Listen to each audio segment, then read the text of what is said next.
In this hour with alarming new details involving a violent armed home invasion and kidnapping at an apartment complex in Colorado. Now, it involves the same apartment complex in Aurora that some officials claim was once taken over by the Tren de Aragua gang from Venezuela.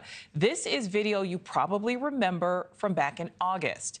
So far, at least 19 people have been detained in connection to this latest incident. And while police cannot confirm that this was tied specifically to the Tren de Aragua gang, they do believe it was gang-related.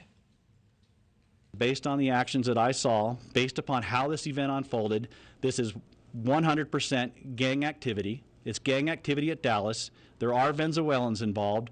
So again, there is a high assumption that they may be affiliated with the TDA gang.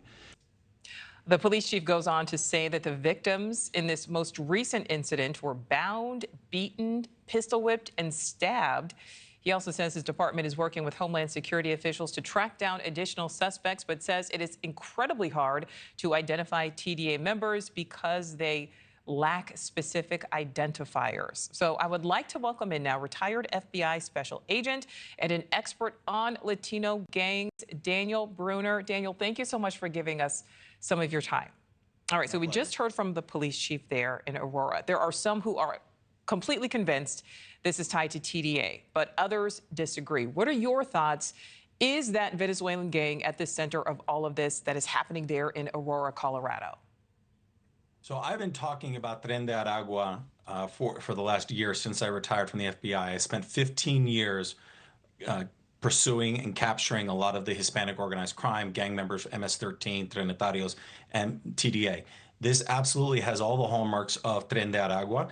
They conduct, massive amounts of violence, extortion, torture. We've known this since they since they came out of their creation years ago. They moved from Venezuela to Peru to Chile, and they were doing this. They were kidnapping, torturing, and murdering victims in Chile. So this is nothing new. I was aware of the Aurora, Colorado months before it broke in the news because the building management approached me to advise them. So I've been aware of this.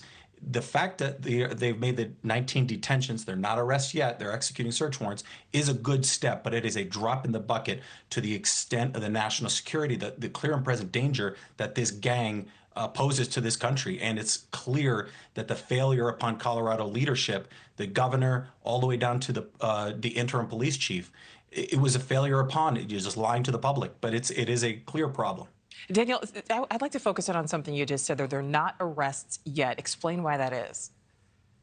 Well, there were detentions that were conducted. So initially there were 14 that were detained following the home invasion. And then they executed some search warrants, and there were 5 additional taken into custody. There obviously has to be an investigation to find out who was at the center of it, who was conducting the home invasion, who was participating in it, and different charges. You can't arrest all 19 all at the same time. I believe in Colorado they have 72 hours to come up with charges against the individuals. But here's what's very important. Hopefully they're working with the federal authorities, HSI or the FBI, because these are clearly racketeering type actions that the members of Tren de Aragua, if they're able to show that these members were Tren de Aragua, TDA, and that they were doing it to, instill fear into the community because of their gang, that is 1/2 of a racketeering charge. So this would be a much heavier hammer. So that's why I'm saying it's a drop in the bucket. Local charges are okay, but if the federal authorities come in to conduct a RICO type investigation, you really could hammer this gang and this transnational criminal organization.